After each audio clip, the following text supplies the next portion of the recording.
Hello बच्चों, let's see this question and here this question say differentiate between minimum subsistence level of living and reasonable level of living। आपको अंतर बताना है minimum subsistence level of living और reasonable level of living के बीच में। तो सबसे पहले हम क्या पढ़ेंगे, हम देखते हैं minimum subsistence level of living ये क्या होता है।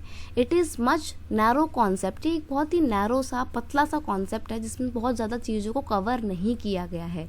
It cover only a limited part of what poverty really means to the people. लोगों के लिए गरीबी क्या होती है, इसका सिर्फ एक थोड़ा सा ही part minimum subsistence level of living में कवर किया गया है।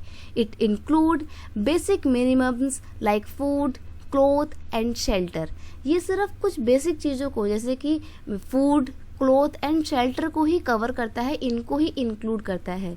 All current poverty alleviation method are targeted to this type of poverty.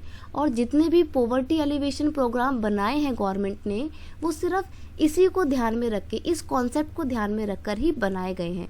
जबकि ज़रूरत है कि ब्रॉड लेवल पे इस कॉन्सेप्ट को डिफाइन किया जाए एंड देन उसके बाद पोवर्टी एलिवेशन प्रोग्राम इम्प्लीमेंट किए जाए, बनाए जाएं, ताकि इसका जो लाभ है वो उन लोगों तक भी पहुंच सके जो एक्चुअल में डिजर्वेबल कैंडिडेट है, या जो एक्चुअल में डिजर्वेबल पीपल है, जो वास्तव में गरीब लोग हैं, उन तक इन पॉलिसी के लाभ पहुंच सके।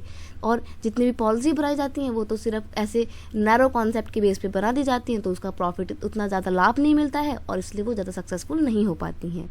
तो ये था नैरो कॉन्सेप्ट। अब अगर हम बात करें रीजनेबल लेवल ऑफ लिविंग की, तो ये क्या होता है, it is a broaden concept. ये एक ब्रॉड कॉन्सेप्ट है, बड़ा कॉन्सेप्ट है जो डिटेल में बात करता है।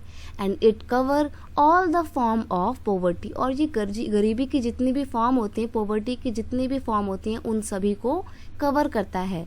Beside basic minimums it included education, health care, employment etcetera. हमने ऊपर पढ़ा कि ये सिर्फ फूड, क्लोथ और शेल्टर को कवर करता है, लेकिन ये मिनिमम बेसिक रिक्वायरमेंट्स के अलावा एजुकेशन को, हेल्थ केयर को, एम्प्लॉयमेंट को, इन सब चीज़ों को भी कवर करता है।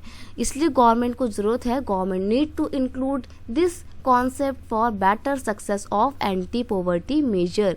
तो गवर्नमेंट जो भी पॉवर्टी एलिवेशन प्रोग्राम बनाती है, तो गवर्नमेंट को ज़रूरत है कि वो रीजनेबल लेवल ऑफ लिविंग का जो कॉन्सेप्ट है, जो कि पॉवर्टी से रिलेटेड एक ब्रॉड कॉन्सेप्ट है, इसको ध्यान में रखकर इन पॉवर्टी एलिवेशन प्रोग्राम को बनाए या एंटी पॉवर्टी मेजर को बनाए, ताकि ज़्यादा सक्सेसफुल हो सके ये प्रोग्राम। और जो गरीब लोग हैं, जो रियल कैंडिडेट हैं, जो डिजर्वेबल कैंडिडेट हैं, उन लोगों को भी इन पॉलिसी के लाभ मिल सके।